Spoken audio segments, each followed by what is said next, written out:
Don't forget to follow us on social media for beautiful food and inspiration.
What's up, everybody? Welcome to Downballot. We do this show live every Tuesday, 7:30 p.m. Pacific, right here on Twitch. That's twitch.tv/Echoplex Media.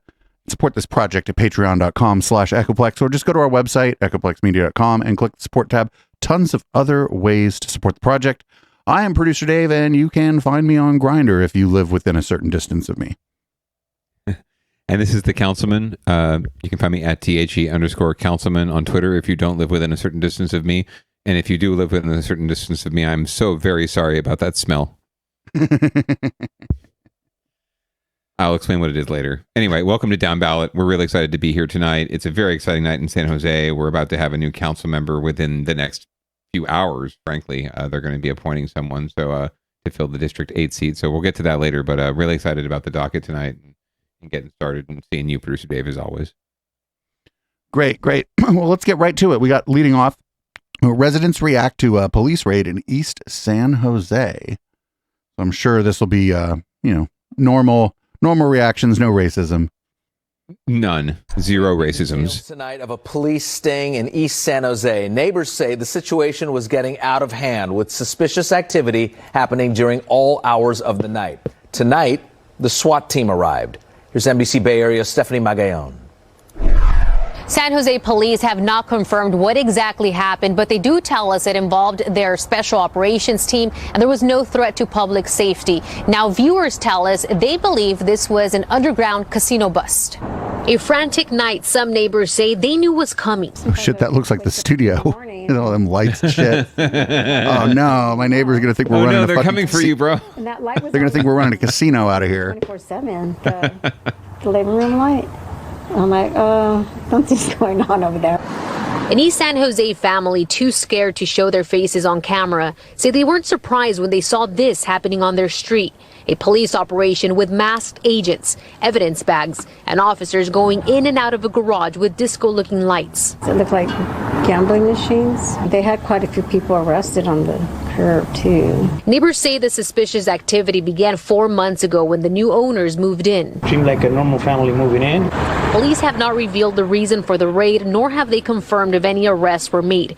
They say it's all part of a special investigation, and there's no threat to public safety. We knew something was suspect, and so this was the evidence that there was something, and we're glad that the police department, handled it.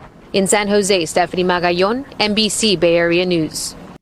So actually, there was no racism in that report. No racism. I mean, that's because they talked to people from the neighborhood, right? And they're like, well, shit. I mean, this kind of shit happens all the time. This is where we live. But yeah, if they talked to the man or woman on the street or person on the street in Willow Glen, right, they would have gotten a different response. Well, that sounds like the East Side to me. I mean, that's where all them gang members. That's where all them gang members live. All them cruising lowrider gang members. And that's just the Italian guys outside of Pete's on an average Tuesday morning. That kind of sucks though, because now I think people are going to assume that I'm running a gambling ring out of here. It's entirely possible. The neighbors have to suspect something, right? I mean, there's people coming and going at all hours. There's music, playing and smoke emanating from the windows, and all manner of shit is happening. And there's lights.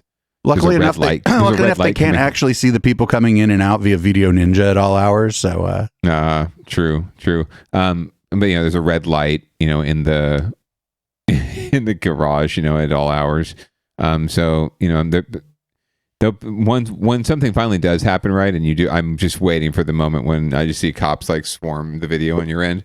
But when it does happen, your neighbors will for sure say, they seem like just nice people. They kept to themselves. They were just normal neighbors. So I never suspected anything was going on. Although there was a really suspicious red light going on about 11 o'clock every night. Yeah, there'll be video of the police confiscating the disco ball.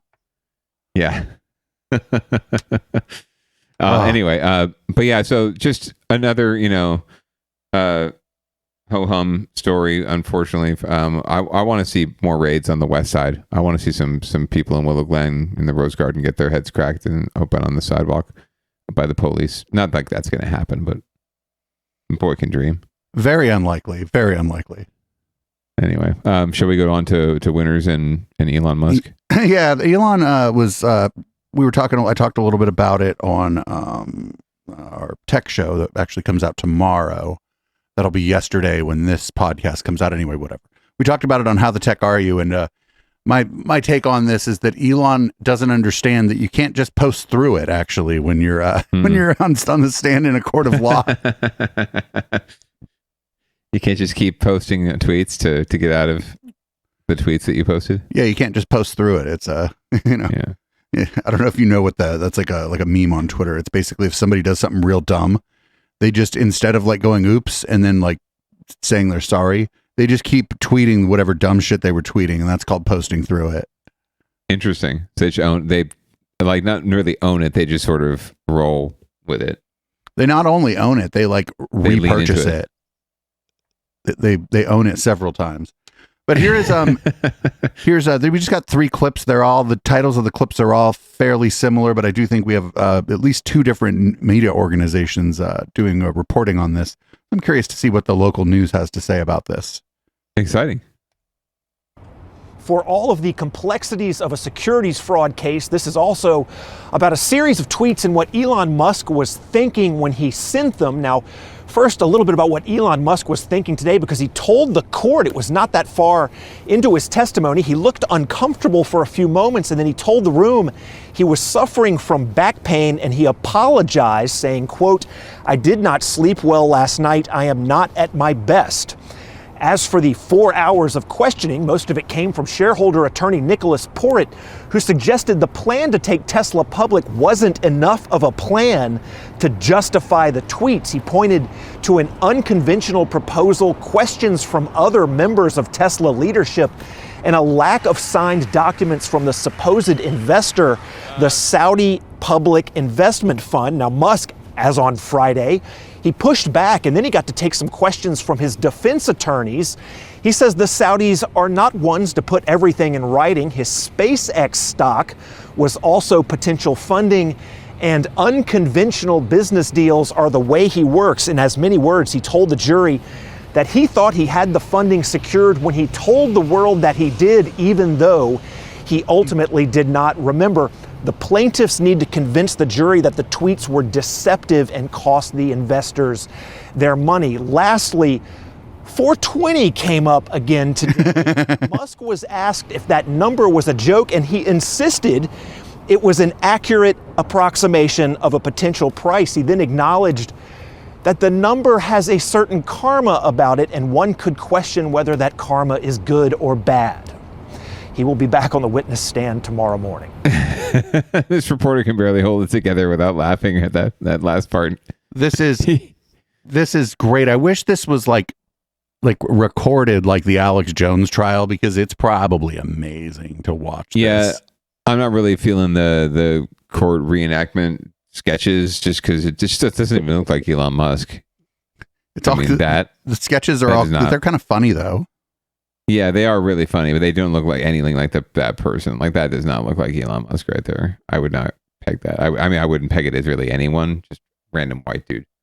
Well, I mean, whatever. Like, the point is to dramatize it more than it is to like give you an accurate portrayal of it's like not supposed to be a portrait. They're drawing these things. Actually, they're drawing these things rather quickly. Yeah, you have to be right. So yeah, and they're doing it live right there in the courtroom. Just yeah, it's pretty impressive, I have to admit. Everyone's an art critic these days. Exactly. I want to see more abstract. I want to know what the artist was feeling in the courtroom. What was the vibe? Where's the aura? So here's from a different outlet. I believe this is KPIX5, CBS affiliate. And let's see what they have to say about this. Let's see if the clip works. Musk, he's in the hot seat today as his securities fraud trial in San Francisco took shape. Wilson Walker was there as Musk took the stand to defend a tweet. Oh, no, same news outlet. Elon Musk today, only he didn't appear until 1:30. Court wraps up at 2, but just those 30 minutes got right to the central question in this case. What was going on in the mind of Elon Musk? Now, right away, shareholder attorney Nicholas Porritt questioned Musk about his relationship with Twitter, how he uses it for corporate messaging, how he sparked controversy, namely the Thailand cave rescue incident, and how close associates even asked Musk to step away from tweeting. But Musk pushed back. He says his tweets do not directly affect things like changing stock prices, and he described the years around 2018 as being, quote, extremely painful, unquote, given how hard he was working at Tesla. He almost seemed to convey a kind of physical exhaustion, describing that time, complaining about short sellers and people he says were trying to kill the auto company. So where is all of this discussion going? Well, a judge has already ruled that the so-called 420 tweet, when Musk said he had secured funding to take Tesla private, was false and misleading, but the plaintiffs need to convince a jury that it was the tweet that cost them their money. That's why the previous witnesses included angry Tesla investors and a business expert who described the whole situation as highly unusual. Lastly, Elon Musk has appeared in court before. We know he's willing to wrangle with attorneys, and we saw a bit of that today, questioning the premise of questions, throwing out some quips, even laughing a little bit. It was an interesting prelude to what will come on Monday. This guy's so cooked. Like, if the jury thinks that he's trying to play them, then he's fucked. What are the consequences if he was like legitimately joking, right? Like he could just play this like, oh, I was just having fun, 420, ha ha ha. Like, is he still? Do you think he's still, vulnerable to this suit? I mean, he can make whatever claim he wants about the reason that he did it. This is about like what he did and what the consequences of it were, right? Not whether or not he believed he was kidding. How it's interpreted, right? Same with Trump, right? Similar kind of thing, right? He can talk about going to get or shooting someone on Fifth Avenue, right? But it doesn't really matter if it's a joke or not. So, I mean, the stakes here are obviously money, but it's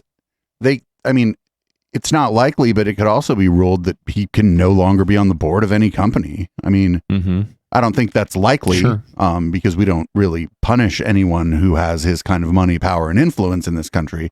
But it's possible that could be one of the stipulations of the ruling or whatever.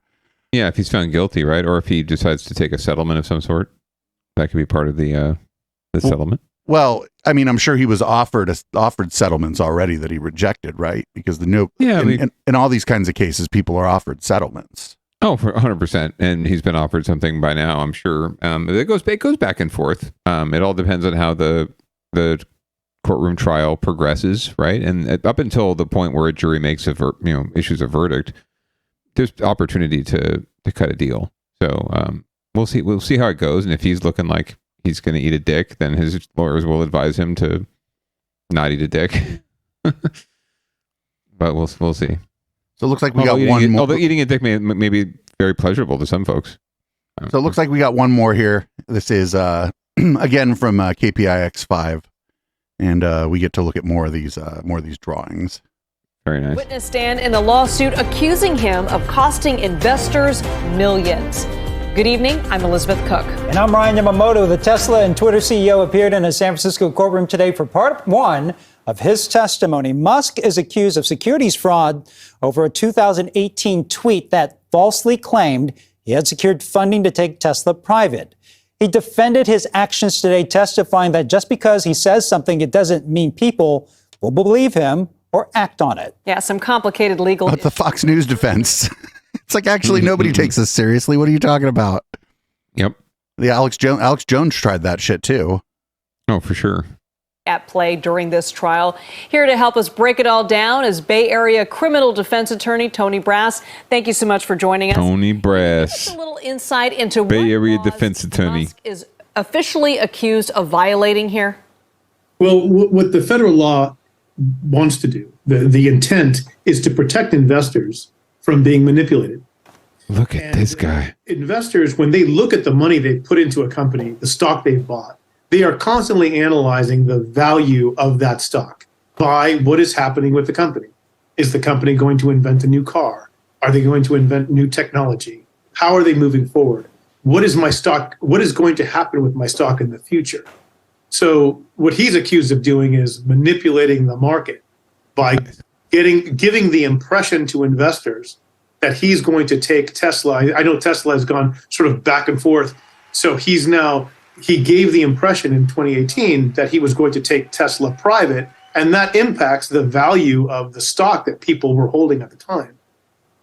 So part of Elon Musk's defense essentially boils down to this. He's saying, what I said was untrue, but I thought it was true when I said it. So is that really a valid legal argument?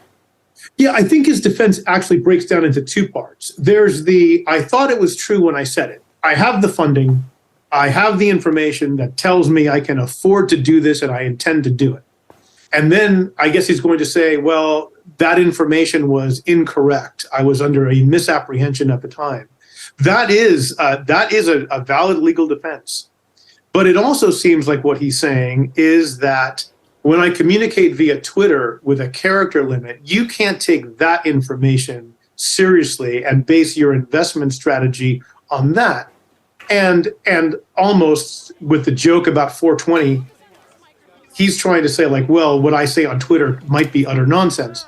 But that's very difficult to accept, because he's not just he's a brand name unto himself. And he's clearly invested in his own credibility, his own reputation, and in when he talks about the future of the company he owns, the company he's so closely associated with, that what he says has meaning, and investors absolutely are going to rely on that. Yeah, I mean, let's go back to the credibility part of this, because the tweet at the center of this case includes a reference to marijuana, as you mentioned. Today, Musk testified that he did that to amuse his girlfriend. Do you think his seemingly impulsive approach to major business decisions could have any impact on the outcome here? Well, I think this. The real question is, are people going to think he's just making up whatever he can to get out of criminal liability here? And the truth is that being reckless does establish liability in this case. So it's not just that you began with the intent to defraud, but if you were reckless in misleading people, you can also have liability. And so saying that he's making a joke on Twitter, a joke that nobody seems to be in on, and we all text every day. We text things sarcastically. We are all experts in how to mark our written words that we're kidding, that we're joking, with emojis and other things. This really doesn't seem to have any of those indications. Yeah, it's a little different when you're Elon Musk and you're tweeting about Twitter, or Tesla, which is a very powerful company right now. And he's also invested in the credibility of Twitter.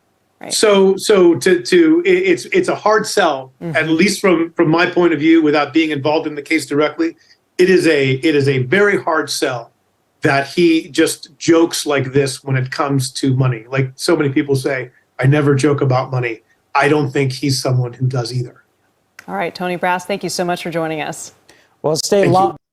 I think Elon Musk is pretty glad he didn't defraud that defense attorney. That's all I'm saying.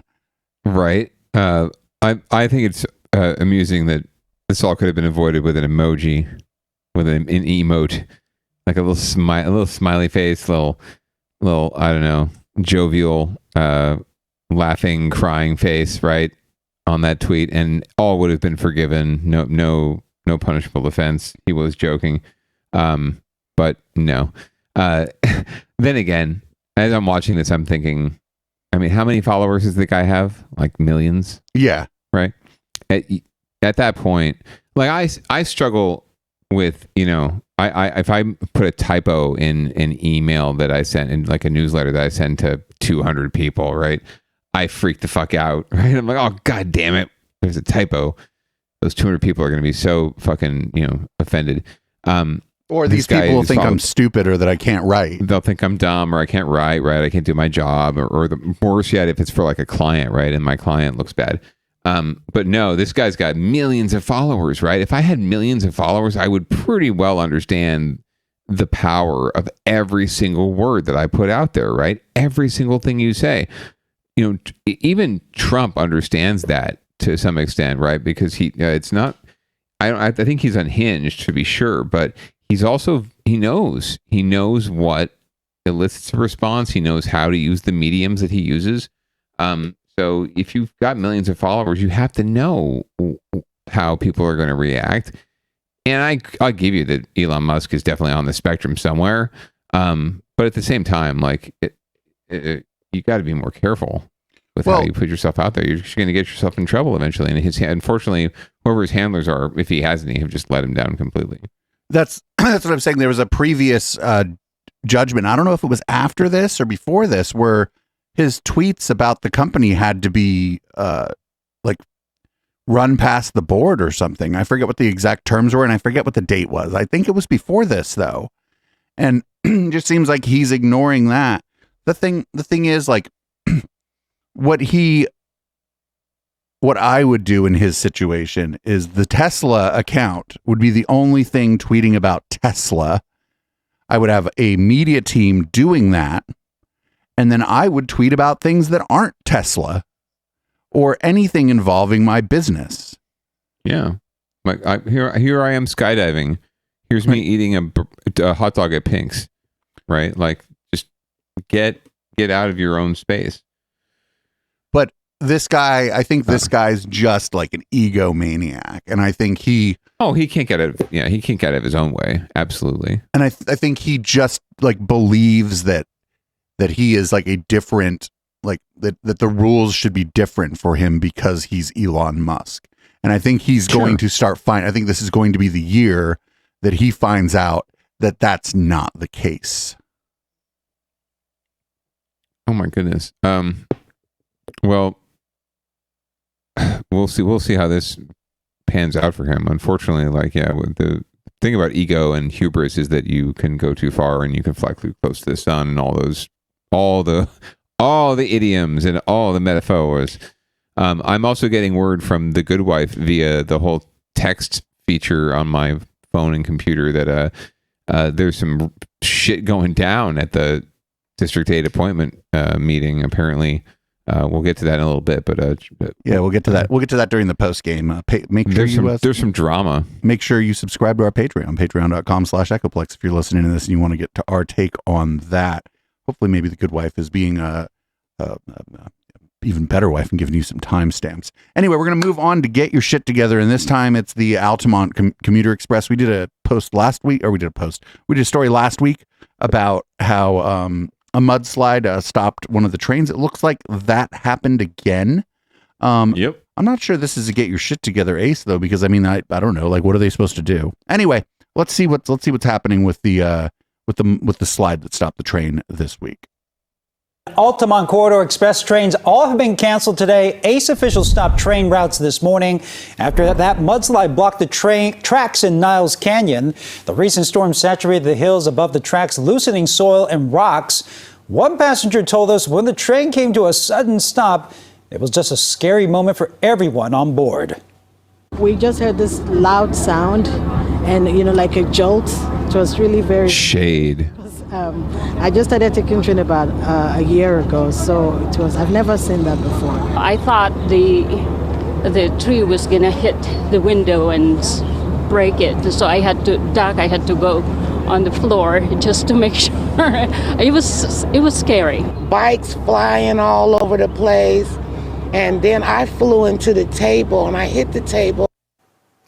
That train stopped in Niles Canyon near Fremont, the same spot where yesterday another landslide forced another ACE train to stop on the tracks. Yeah, it's still coming down. That was a scary moment indeed. 223 passengers were on board the train today, along with 3 crew members. ACE officials still making a decision about the morning commute. And today's canceled service for ACE Rail is certainly going to shake up the evening commute. Traffic reporter Gianna Franco tells us what to expect. With ACE Rail being canceled today, you are likely going to see busier than usual conditions out on the freeways, especially any routes along 580 through the Altamont, connecting onto 680, and even from 680 over into the South Bay. Maybe you're heading into Milpitas if that's where your commute takes you, or over towards Fremont. So 580, 680 would be your alternates for that portion of the commute, but expect extra busier than usual conditions because more people will likely be on the freeways. You can also use Capitol Corridor as an alternate to ACE Rail. All right, joining us live now is ACE Train Head of Marketing, David LePerry. David, thanks so much for joining us. Should commuters expect for ACE to be closed for the rest of the week? What's the timeline looking like? Yeah, right now, Union Pacific, who owns and dispatches the track where the mudslide occurred, is currently on site clearing the site as well as inspecting the track. Once they're done with the clacturing work, they'll give us the word on whether or not we'll have service tomorrow. So this gets kind of confusing, David, because ACE doesn't actually own the tracks where all this is happening. They belong to Union Pacific, but the call to run the trains is all up to ACE. So what goes into making these decisions on how the mess is cleaned up and what happens to passengers? Well, absolutely. When something like this occurs, the first call goes out to Union Pacific to dispatch crews to the site for cleanup and inspection work. We cannot operate on the tracks unless Union Pacific gives us authority to do so. But certainly we're in close coordination with them as to the health of the tracks, the health of the corridor, as well as the safety aspects of the corridor itself. So certainly we are in close contact now and trying to determine what's best for the ACE service and what will it look like for us to operate trains, if any, tomorrow. All right, well, I got to ask the obvious question here, David, because yesterday there was a landslide in the exact same spot. You guys knew that the area was vulnerable to landslides given our recent storms. Any question as to why they continued to run trains today, knowing that that area was prone to mudslides?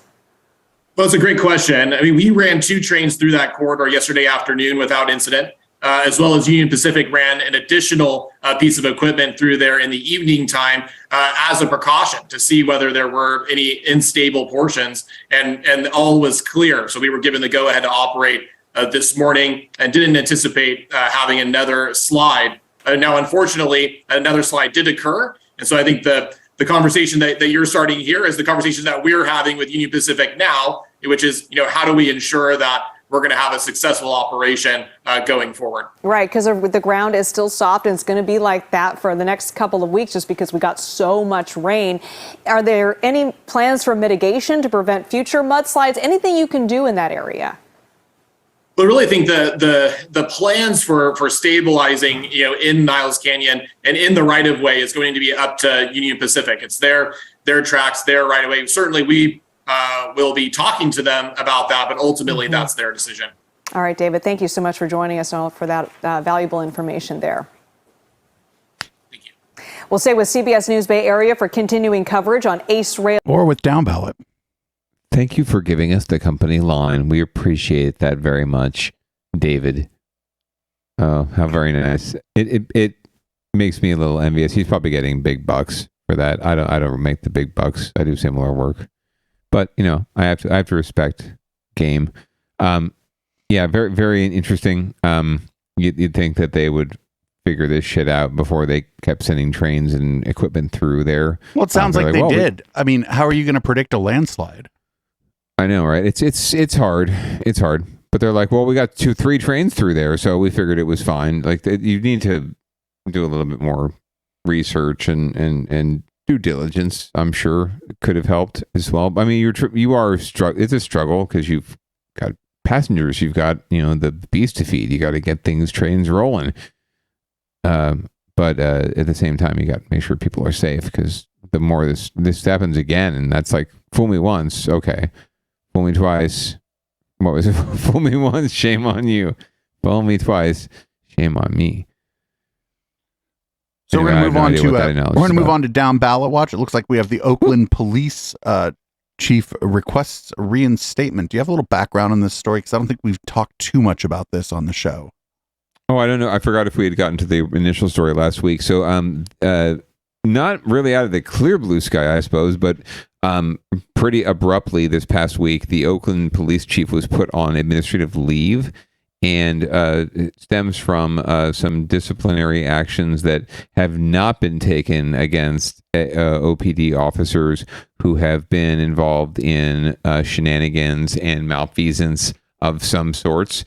So apparently, because the department itself is under federal oversight, and the city has long been plagued by distrust of its PD. Apparently, the mayor and the city decided that they would take this step, and now the chief is sort of making his case for getting reinstated. So there you go. That's your backstory. I should be the chief of police. I should remain in my position, and I did nothing wrong. In a plea to keep his job, Oakland Police Chief LaRon Armstrong, joined by his attorney, is adamant he followed policy despite an independent law firm report that accuses him of not properly investigating or disciplining officers for misconduct. One officer was allegedly involved in a hit and run in San Francisco and then later fired his duty weapon inside an elevator in police headquarters. Whoa. The department has changed. This department is not engaged in misconduct, and this department does have the ability to investigate itself. But we will never be a department where officers don't make mistakes. Mayor Shengtown placed Armstrong on leave last week following the report that Armstrong says is filled with errors. He says in both cases, the officer was disciplined. Instead of blaming Mayor Tao, Armstrong is accusing the federal monitor who oversees the department, Robert Warshaw, for acting in self-interest for financial gain. This, to me, clearly is a last-ditch effort to destroy the credibility of me, destroy the credibility of this department, and to make the community believe that, again, OPD is involved in some shady business. After 20 years, federal oversight of the department is set to end in June, but now that's being called into question. Councilmember Noel Gallo agrees the federal monitor is operating for his own benefit. I've been through 10 police chiefs already, and it's been the monitor that keeps making one reason after another, like they did this one, to keep themselves employed. Civil rights attorney John Burris has worked with the federal monitor for a decade and disputes claims the monitor is acting for self-gain. We work with him extensively and very closely. I have nothing but the highest respect for him, and that I know that he makes good decisions. Don't always agree. Former city council member and mayoral candidate Lauren Taylor believes there's not enough evidence in the report to put the chief on leave and says if he was mayored, the chief would still be working. That is undermining his credibility, and whether or not you say it's punitive, it ends up being that way. It is significant harm that is imposed. No timeline has been given on how long the investigation will take. In Oakland, Felina Jones, NBC Bay Area News.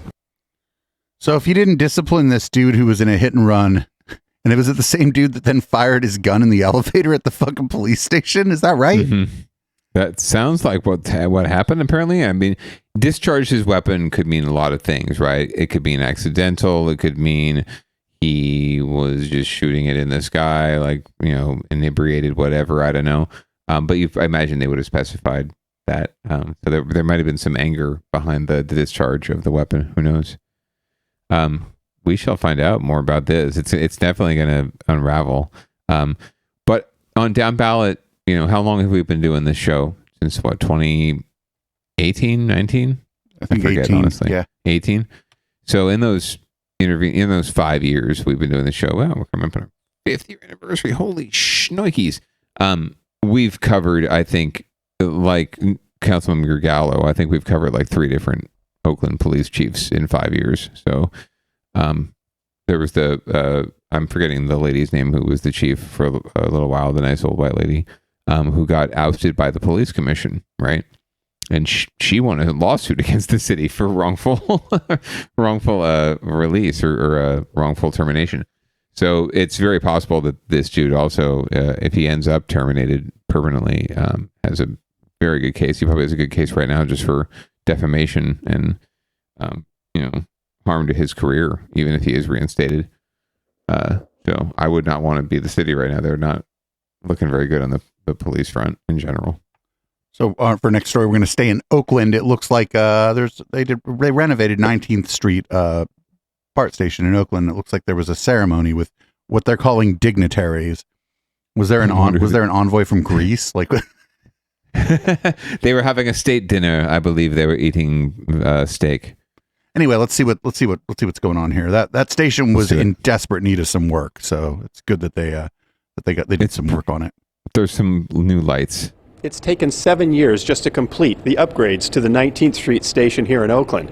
But now that that's finished, the question is, what will it really take to get riders back to the transit system? It feels like ages since BART stations looked like this. Now, even after the pandemic, ridership on the trains is only about still a pandemic. 30% of normal. So transit officials gathered at Oakland's 19th Street station to celebrate the completion of a renovation project a long time coming. This goes way back to 2000. Barbara Lee.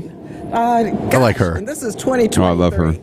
But we made it, and it's because of all of you here. The station has been opened up with lots of walls and obstructions removed. Lighting has been improved, and glass now replaces the old brick barriers. Ooh. A new bathroom with an attendant has been added, as well as a second elevator. Bathroom attendant? Colorful artwork now graces some of the staircases. Public art. This is a refurbishment of a 50-year-old station that needed to have of serious renewal. But what they're really hoping for is a renewal of enthusiasm for righting the system. State Senator Nancy Skinner summed up the problem. If our transit is not functioning well, and if it doesn't feel good to go to the stations, then the ridership goes down. The fact is, riding BART hasn't felt good for a long time. Riders have complained for years that the cars are dirty, smell bad, and are subject to delays due to everything from driver sick-outs to equipment breakdowns. District Director Robert Rayburn acknowledges the current feeling in the community. It's negative. It's negative. And we're doing everything we can to change that, because we have changed with the new train cars, with the refurbishment of the train system, with how we police the system. And those are all elements of making our passengers welcome to come back. But Edward Inocencio says he has seen real improvement since the days when the cars felt like they were falling apart. They did say that before, but now they all saying it's nice and everything, because especially the train is right smooth, it's not loud as before. So they've done better? Done better, yes, exactly. BART officials say safety is the main concern of riders, and Jim Molina Page says he's seen all kinds of drug use on his commute to his evening job, but he thinks that may be a problem that is out of BART's control. I think the bigger issues like mental health, and I think the bigger issues like what the city's doing, that like BART is just like a side thing, you know what I mean? Yeah. The biggest problem for public transit may lie with the public rather than the transit, but it's still affecting the agency's reputation. And it may take more than a ribbon cutting of a 7-year-old project to turn things around. The 19th Street renovation cost taxpayers more than $70 million. The only part of the project that they haven't finished yet is the installation of new gates. That station needed work, so that's good. $70 million for a new bathroom. Not bad. And new lighting, I guess. Oh, and public art. Don't forget public art. They did a lot. I mean, that station, I don't know, even just what I saw there, I know when I lived in the East Bay, when I lived in Berkeley and in San Francisco and stuff, that was like one of the most rundown BART stations. And it just what I saw there, it just looks a lot better. It's brighter, it looks cleaner. I mean, I don't know, just little things to make the system more inviting are probably pretty good. And again, that's $70 million when you think of like the amount of people that go through that station, even on a down year. That's just like, it's like pennies per passenger. Yeah, so I think it was a deal. Absolutely. And it does make you think, and it made me think watching that clip. 50 years. It's been more than 50 years we've had this system in place, right? And it's never made a full circuit around the Bay. It never will. But at least it's coming to San Jose finally. But 50 years later, it's unreal. It's going to take another 10 years for it all to be realized. So we're talking about 60 years the system will be in place before you see one passenger get on a BART train in downtown San Jose. And that's a shame. It really is a shame. It is, but it's San Jose's fault. It's the politics of San Jose. People were literally calling it Mokeland. They're calling it Mobile Oakland. And we know what that's code for. Racism. Yeah, absolutely. But I guess better late than never. Fuck it. I should embrace it. And you know what? San Mateo County is never going to get BART, so fuck them. Or at least it's not going to get further south than Millbrae. Yeah. That Millbrae station isn't that new, and that station is in great condition. That's one of the, it's one of the nicer stations. Very easy to navigate. Very well marked. The pod will be a little shorter this week, and we'll have some post game. We'll consider whether or not to make the post game available for free. I don't know. Do you deserve it? Who knows? We do have another thing. And again, when any car like is involved in any kind of accident, they just say a car crashed into a pool. But if it's a Tesla, they tell you specifically that it was a Tesla, and I don't understand it. I think the local news must have it in for Elon Musk. Maybe. I don't know. Maybe they want you to know that this isn't one of the poors. Who knows? Right. Anyway, here's this local story about a car versus pool, and it seems like the pool won. And unfortunately, There was a fatality. The passenger didn't survive the incident. And now to a developing story in the North Bay where a woman died after crashing her Tesla into a backyard and into the pool. Investigators say she was not wearing a seatbelt, but now they're trying to figure out what caused her to swerve off the road. Today in the Bay's Alyssa Gord reports from San Rafael.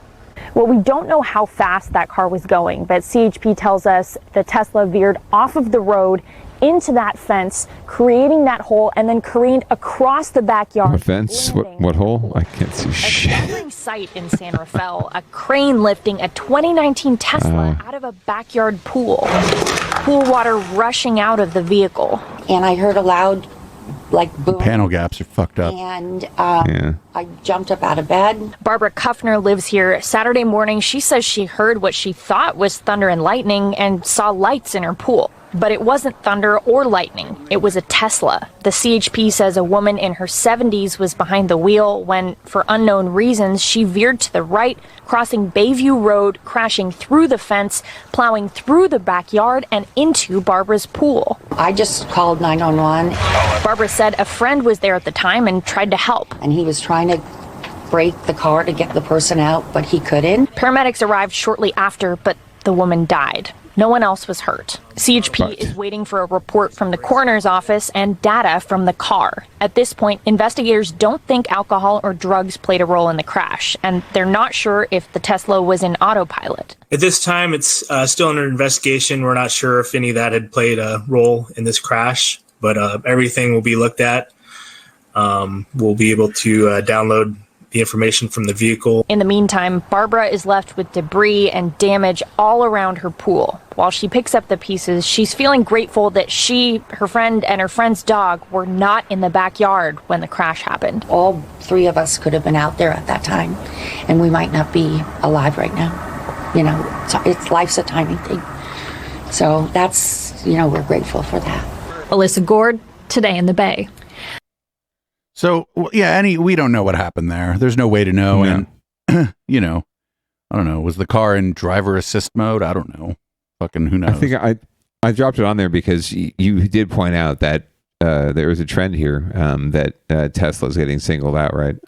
If it was a Honda or a Toyota or a Ford, they would not have said a Ford, drove into a pool, right? Just because it might have been an autopilot. That's pretty much what it is, right? It's sexy. It's something hot that they can get clicks for, right? So I didn't click through it because it was the Tesla story. We saw this on the news live. Did find it interesting the way they framed this woman and her friend's dog. Her boyfriend and her boyfriend's dog, or her girlfriend and her girlfriend's dog were over at the house. Good for the dog. I'm glad the dog's safe. That's good to hear. I'm very happy for them. Yeah, like I said, we just don't know. And again, it's like fucking Elon Musk brought, to the extent that the news is picking on him or whatever, he brought this on himself by saying that the car goes into autopilot. Mm-hmm. Mm-hmm. He could have just 100%. Said advanced driver assist. And I don't think that like people would then be asking ADA. Yeah, did the car drive itself into the pool? I don't think people would be asking that if he would have called it just driver, advanced driver assist or whatever. But probably not. Probably not. Dude's a fucking engages in puffery, they might say. Poofery. He's a confabulator. Poofery. So, I don't know. Want to read the show out?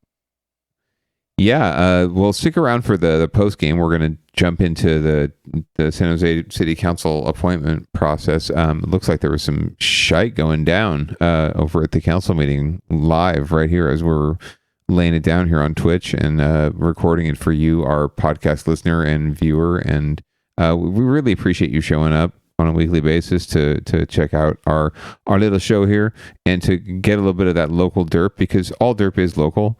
So please keep coming back at 7:30 Pacific every Tuesday night, except when we're not on at 7:30 Pacific on a Tuesday night. And be sure to get vaccinated, wear a mask, pants are optional, and we hope you have a great evening. Peace out.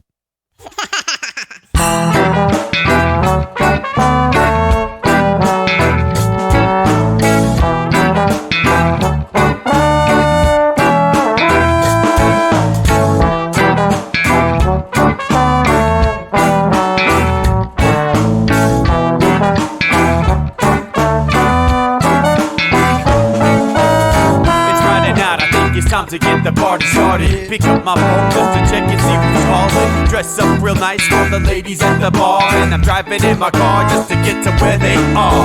Here at the local scene is where I plant my feet. It's where I smoke my cigarette and I hold my drink. I look at all my friends, they're all blazing greens. Here at the front of the stage, waiting for MTV. Where are those guys who's standing next to me with a pipe in his hand, ready to blaze for me? About 5 minutes later, we're all singing Queen. Let's get the fuck up on stage and rock the scene. Yeah, we do what we want, and what we want is to jam. So sit back and enjoy the band. We do what we want to do, and what we want is to jam. So sit back and enjoy the band. Enjoy that band. I turn and head back to the bar for a refill, man, because you know where we are. We're headed out to the car to smoke another one and another one. Now just when the magic starts kicking in, I hear relapse playing, you know it's time to head in. Alright everybody, now it's time to grab a new drink. Spark it if you got it and then pass it to me. Yeah, we do what we want, and what we want is to jam. So sit back and enjoy the band. We do what we want to do, and what we want is to jam. So sit back and enjoy the band. Enjoy that band. Last up on the bill for the show tonight is Down and Dirty at 5, so we're headed outside to spark up another joint. Now who's got my lighter? Stoner E, of course, shouldn't you be inside? I'm all up in this bitch, being who I gotta be. I'm fucked up like the U.S. economy. The truth is that I don't think logically. Stoner E take you on a psychedelic odyssey. Now inside motherfuckers is rockin' me, and outside shit we smoke a lot of broccoli. Rocky the roller, yo, that sexy girl be jockin' me. Ain't too drunk to fuck, but I'm probably doing sloppily. We do what we want to do, and what we want is to jam. So sit back and enjoy the band. Enjoy the band, enjoy that band. We do what we want to do, and what we want is to jam. So sit back and enjoy the band. Molly say that he like jamming, and he hope he like jamming too. Well, I gotta say, thank you, Bob, we do. Yes, I gotta say, thank you, Bob, we do. Well, Bob Marley said that he like jamming, and he hope he like jamming too. Well, I gotta say, thank you, Bob, we do. Yes, I gotta say, thank you, Bob, we do. Yeah, we do what we want, and what we want is to jam. So sit back and enjoy the band. We do what we want, and what we want to do, what we want is to jam. So sit back and enjoy the band. Enjoy that band. We do what we want to do, what we want is to jam. So sit back and enjoy the band. Enjoy that band.